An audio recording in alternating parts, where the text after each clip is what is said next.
বন্ধুরা, সামনে আসছে চৈত্র নবরাত্রি তিথি। আজকে বলবো দুটো বিশেষ উপায়, যে উপায়টি এই চৈত্র নবরাত্রি তিথির সময় যদি আপনারা করতে পারেন তাহলে আপনাদের আর্থিক উন্নতি সুনিশ্চিতভাবেই হবে। যাদের বিভিন্নভাবে ব্যবসা চলছে না, মন্দা চলছে, আর্থিক দিক থেকে পিছিয়ে পড়ছেন, ক্রমাগত বিভিন্ন লোনে জড়িয়ে যাচ্ছেন, তাদের সুরাহার রাস্তা তারা পেয়ে যাবেন। যারা চাকরি বাকরি পাচ্ছেন না, মায়ের কৃপা আশীর্বাদে খুব শিগগিরই তাদের চাকরি বাকরির যে রাস্তা সেটা পেয়ে যাবেন, বিভিন্ন দিক থেকে সুযোগ আসতে শুরু করবে। এবং যারা বিভিন্ন ভাবে আর্থিক দিকে জীবনে প্রতিষ্ঠিত হতে চাইছেন, তারাও মায়ের কৃপা আশীর্বাদে খুব শিগগিরই আর্থিক দিক থেকে একটা সুন্দর পজিশন পেয়ে যাবেন। কি উপায় করতে হবে বন্ধুরা? এর জন্য আপনাদের বেদানা কিনে নিয়ে আসতে হবে। নবরাত্রি তিথি যখন চলছে সেই সময়ের মধ্যে আপনারা বেদানা কিনে নিয়ে আসবেন। বেদানা কিনে নিয়ে সেটাকে আড়াআড়ি ভাবে কাটবেন, অর্থাৎ দুটো বাটির মতন যেন শেপ হয় সেইভাবে কাটবেন।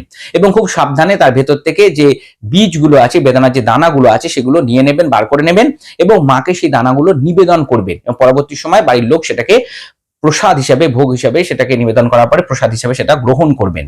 আর যে দুটো বাটি রয়ে গেল সেই বাটিগুলোর মধ্যে থেকে আপনার একটা বাটি নিয়ে নেবেন। সন্ধেবেলা সেই বাটিটি ব্যবহার করে তার মধ্যে একটি কর্পূর রাখবেন, একটা কর্পূরের টুকরো রাখবেন বা কিছুটা পরিমাণে কর্পূর রেখে দেবেন। রেখে দিয়ে সেটিকে জ্বালিয়ে দেবেন।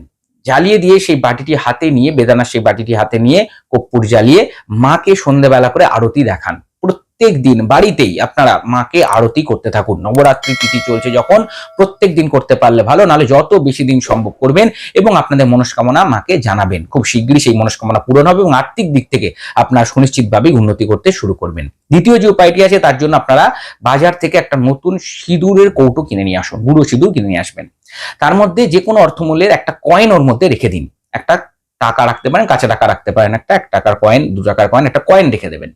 এবং সেই সিঁদুর কৌটো থেকে প্রত্যেক দিন সেই সিঁদুর কৌটোটা টাকা সমেত আপনার ঠাকুর ঘরে রাখবেন এবং প্রত্যেক দিন সেই সিঁদুর কৌটো থেকে কিছুটা পরিমাণে সিঁদুর মাকে নিবেদন করুন, মায়ের কপালে একটু করে পড়ান। ভক্তিভাবে এই কাজটা আপনারা প্রত্যেক দিন, একদম প্রতিপদ তিথি থেকে, মানে নবরাত্রির প্রথম দিন থেকে একদম দশমী তিথি পর্যন্ত প্রত্যেক দিন করবেন। এবং দশমীর দিন শেষ যখন সিঁদুর পরিয়ে দেবেন, তারপরে সেই কয়েনটি সংগ্রহ করে ভক্তি ভরে আপনারা যেখানে টাকা পয়সা রাখেন সেখানে রেখে দেবেন। মানি পার্স, মানি ব্যাগ, বিভিন্ন জায়গায় বা ক্যাশ বাস্ক, আপনারা যেখানে টাকা পয়সা রাখেন, যেখানে আপনার সুবিধে সেখানে রেখে রাখবেন। আর সিঁদুর কৌটো যে সিঁদুরটি রয়ে গেল সেটি আপনারা ঠাকুরের কাছে ব্যবহার করতে পারেন পরবর্তী সময়। বন্ধুরা, এই সুন্দর উপায়টির মাধ্যমেও কিন্তু আর্থিক দিক থেকে আপনারা অবশ্যই উন্নতি লাভ করবেন। এই ধরনের টিপস টোটকা যদি আপনাদের ভালো লেগে থাকে তাহলে আচার্য ঋত্বিক চক্রবর্তী ইউটিউব চ্যানেলকে অবশ্যই সাবস্ক্রাইব করে পাশে থাকা বেল বাটনটা ক্লিক করে দিন, যাতে ভিডিও নোটিফিকেশনগুলো মিস না হয়ে যায়। জয় মা।